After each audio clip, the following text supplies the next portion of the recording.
વાતાવરણની સજીવો પર અસરો.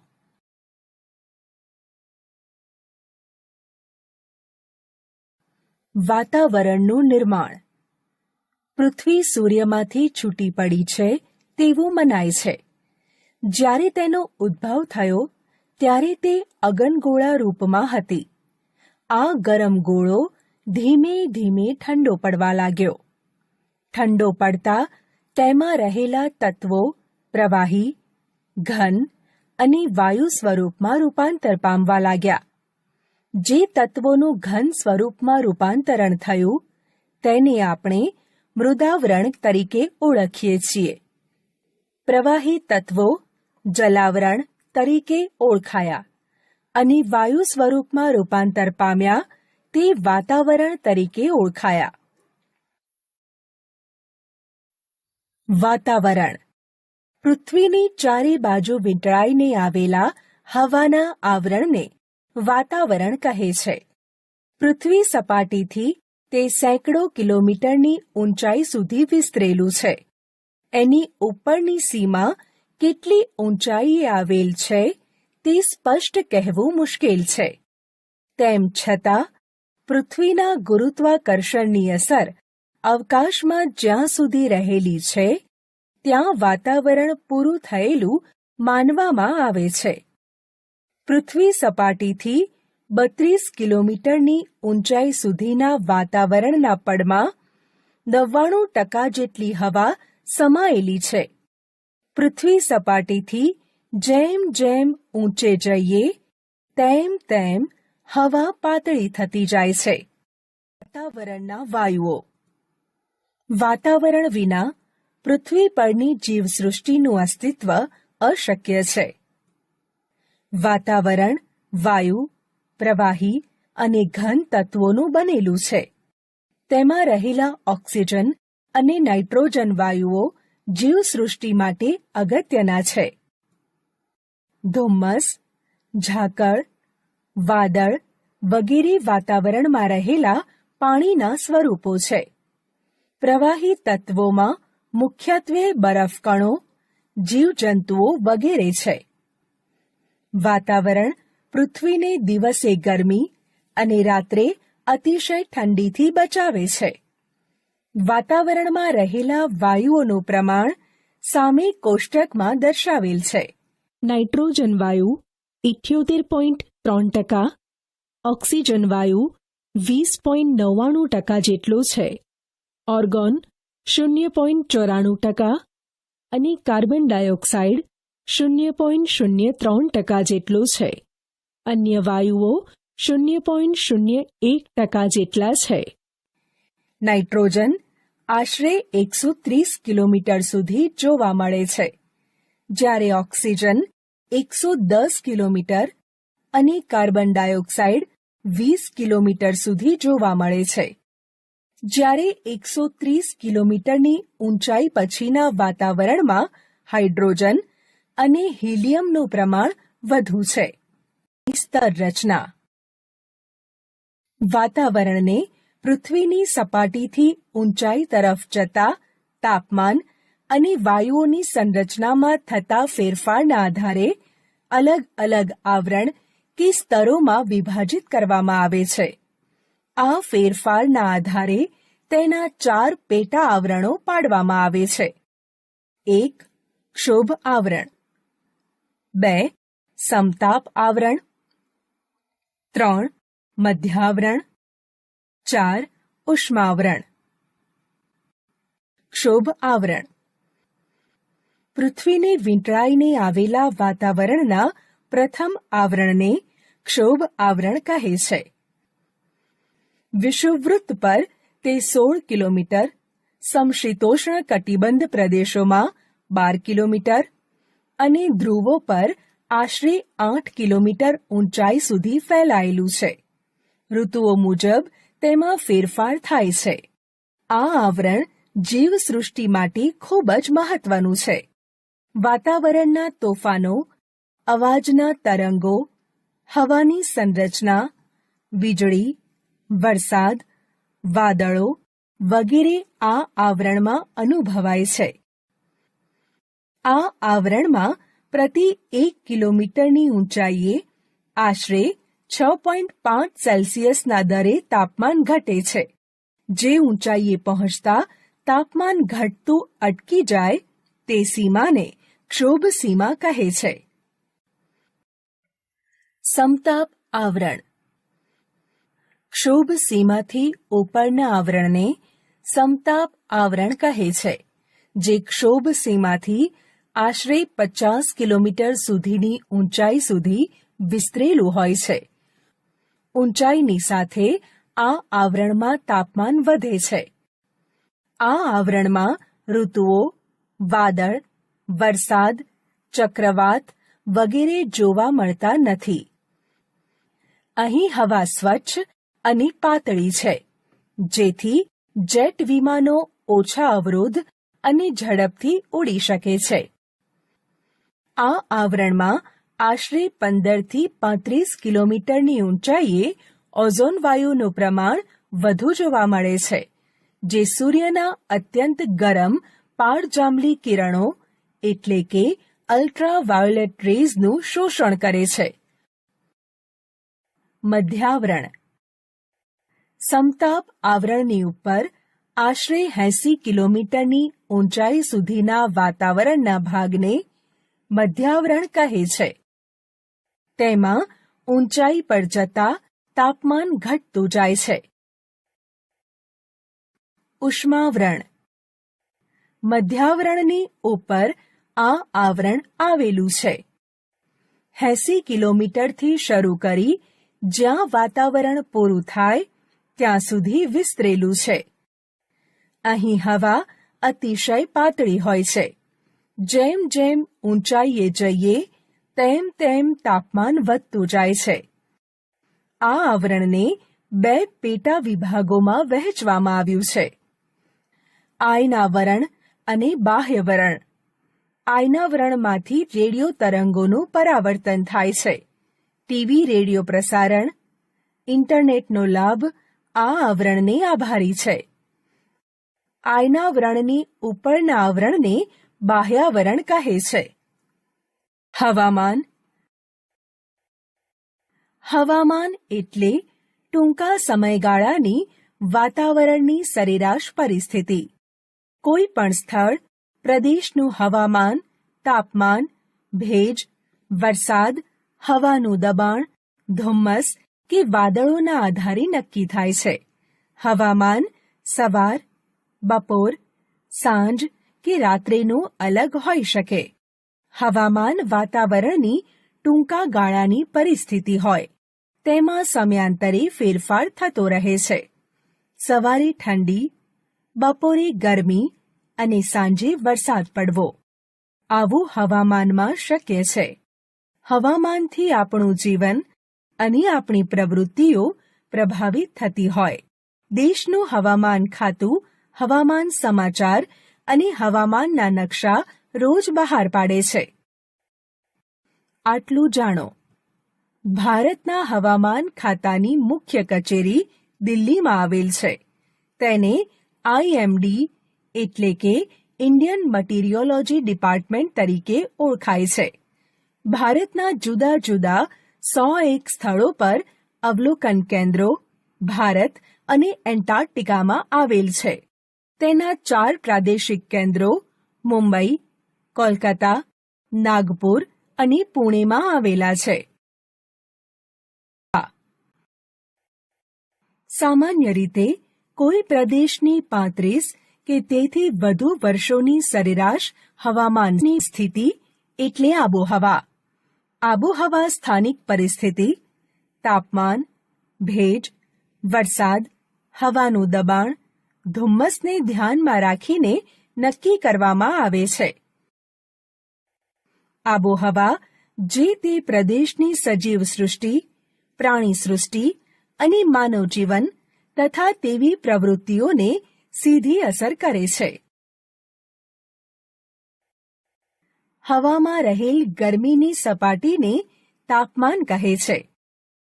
વાતાવરણના તાપમાનમાં દિવસ અને રાત્રિ દરમિયાન જ ફેરફાર અનુભવાય છે.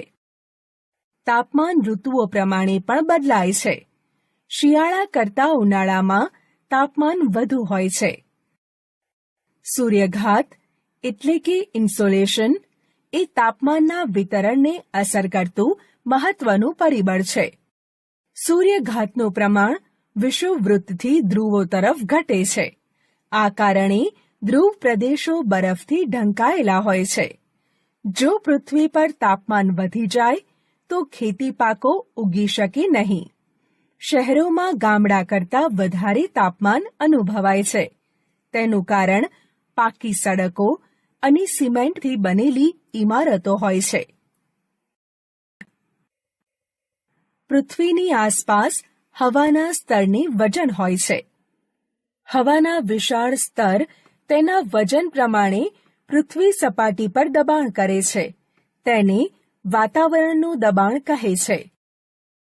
સમુદ્ર સપાટી પર વાતાવરણનું દબાણ સૌથી વધારે હોય છે. પૃથ્વી સપાટીથી ઊંચાઈ તરફ જતા વાતાવરણમાં દબાણ ઘટે છે. વધારે તાપમાનવાળા પ્રદેશમાં વાયુઓ ગરમ થઈને ઉપર તરફ ગતિ કરે છે અને હલકું દબાણ રચાય છે. હલકું દબાણ વાદળછાયા અને ભેજયુક્ત ઋતુ સાથે જોડાયેલ છે. ઓછા તાપમાનવાળા પ્રદેશોમાં વાતાવરણ ઠંડુ હોય છે, માટે ત્યાં ભારે દબાણ હોય છે. પૃથ્વીની આજુબાજુ વીંટળાઈને આવેલી ગતિશીલ હવાને પવન કહે છે. સામાન્ય રીતે પૃથ્વી પર નિર્માણ થતા હવાના હલકા, ભારે દબાણો છે. તેના મુખ્ય 3 પ્રકારો છે. 1. કાયમી પવનો, 2. મોસમી પવનો, 3. દૈનિક કે સ્થાનિક પવનો. કાયમી પવનો. પૃથ્વીની સપાટી ઉપર કેટલાક ભાગમાં બારેમાસ નિશ્ચિત દિશામાંથી પવનો વાય છે, જેને કાયમી પવનો કહે છે. કાયમી પવનોમાં વ્યાપારી પવનો, પશ્ચિમિયા પવનો અને ધ્રુવીય પવનોનો સમાવેશ થાય છે. મોસમી પવનો. પૃથ્વીની સપાટી ઉપર કેટલાક પવનો ઋતુ પ્રમાણે વાય છે અને તેની દિશા ઋતુ પ્રમાણે બદલાય છે. તેને મોસમી પવનો કહે છે. ભારત, મ્યાનમાર, બાંગ્લાદેશ વગેરે દેશોમાં આ પ્રકારના પવનો વાતા હોવાથી આ દેશોને મોસમી પવનોના દેશ કહેવાય છે. ઉનાળામાં નૈઋત્યના પવનો અને શિયાળામાં ઈશાન ખૂણેથી વાતા પવનો આ પ્રકારના પવનના ઉદાહરણ છે. દૈનિક કે સ્થાનિક પવનો. પૃથ્વીની સપાટી ઉપર કેટલાક પ્રદેશમાં ટૂંકા સમય માટે હવાના દબાણમાં થતા ફેરફારના કારણે ઉદ્ભવતા પવનોને દૈનિક કે સ્થાનિક પવન કહે છે. સ્થાનિક પવનોના ઉદાહરણ તરીકે દરિયાઈ જમીનની લહેરો, પર્વત અને ખીણની લહેરો, લૂ અને શીતલહેર વગેરે છે. આટલું જાણો. અરબી ભાષાના શબ્દ મૌસમ પરથી પવનોને મોસમી પવનો નામ આપવામાં આવ્યું છે. હવાના દબાણમાં આકસ્મિક ફેરફાર થવાથી ચક્રવાત એટલે કે વાવાઝોડું ઉદ્ભવે છે. ચક્રવાતને ટાઇફૂન, હરિકેન, ટોર્નેડો કહે છે. 60 થી 80 કિલોમીટર કલાકની ઝડપના પવનને તોફાની પવન, જ્યારે 80 થી 120 કિલોમીટર કલાકની ઝડપના પવનને વાવાઝોડું કહે છે. પ્રવૃત્તિ. આ બંને ચિત્રો વિશેની માહિતી અને ઉપયોગિતા તમારા શિક્ષક પાસેથી મેળવો. પવન દિશાદર્શક, પવન વેગમાપક. સમુદ્રો અને જળાશયોમાંથી પાણીનું બાષ્પીભવન થતાં તેનું વરાળમાં રૂપાંતર થાય છે. તેને ભેજ કહે છે. ભેજ પૃથ્વી સપાટીથી બાષ્પીભવનની પ્રક્રિયા દ્વારા વાતાવરણમાં ઉમેરાય છે. વાતાવરણમાં રહેલા ભેજ ઘનીભવનની પ્રક્રિયા દ્વારા વાદળો બની વરસાદ સ્વરૂપે પૃથ્વી સપાટીને પુનઃ પ્રાપ્ત થાય છે. આબોહવા અને માનવ જીવન. કોઈ પણ પ્રદેશની આબોહવાની અસર ખોરાક, પોશાક, રહેઠાણ વગેરે પર ગાઢ રીતે જોવા મળે છે. વધુ વરસાદવાળા પ્રદેશમાં ઘરના છાપરા તીવ્ર ઢોળાવવાળા હોય છે, જ્યારે ઓછા વરસાદવાળા પ્રદેશોમાં મકાનો ઓછા ઢોળાવવાળા સપાટ છાપરાવાળા જોવા મળે છે. જે તે પ્રદેશમાં થતા ખેતી પાકો તે પ્રદેશના લોકોના ખોરાકમાં મોટા ભાગે લેવાતા હોય છે. દાખલા તરીકે મેદાની પ્રદેશના લોકોના ખોરાકમાં ઘઉં અને પર્વતીય ક્ષેત્રના લોકોના ખોરાકમાં મકાઈ લેવાય છે. જે પ્રદેશમાં ઠંડી વધારે પડે છે ત્યાં લોકો આખું શરીર ઢંકાય તેવા ગરમ ઊની વસ્ત્રોનો ઉપયોગ કરે છે. દાખલા તરીકે લદ્દાખના લોકો. ગરમ આબોહવા ધરાવતા પ્રદેશના લોકો સુતરાઉ અને ખુલ્લા વસ્ત્રો પહેરે છે. દાખલા તરીકે દક્ષિણ ભારતના લોકો. ગરમ રણ પ્રદેશના લોકો સતત ઉડતી રેતીથી બચવા માટે માથે રૂમાલ કે કપડું વીંટાળે છે. દાખલા તરીકે અરબસ્તાનના લોકો.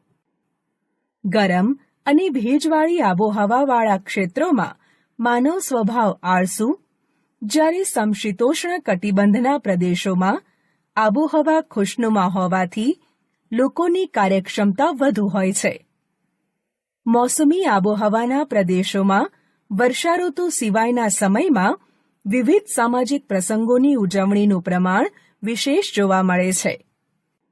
વનસ્પતિ અને પ્રાણી સૃષ્ટિ. કુદરતી વનસ્પતિની વૃદ્ધિનો આધાર જમીન, તાપમાન અને ભેજ પર રહેલ છે. આ ઉપરાંત ઢોળાવ અને માટીની ઊંડાઈ અથવા માટીના થડની જાડાઈ પર પણ કુદરતી વનસ્પતિની વૃદ્ધિને અસર કરે છે. આ ઘટકોમાં રહેલ ભિન્નતાના કારણે જે તે પ્રદેશની કુદરતી વનસ્પતિની ગીચતા અને પ્રકારમાં ફેરફાર જોવા મળે છે. કુદરતી વનસ્પતિનું મુખ્ય 3 વિભાગમાં વર્ગીકરણ કરવામાં આવે છે. જંગલ. આ વનસ્પતિ માટે અનુકૂળ તાપમાન અને વરસાદવાળા પ્રદેશમાં ઉગે છે.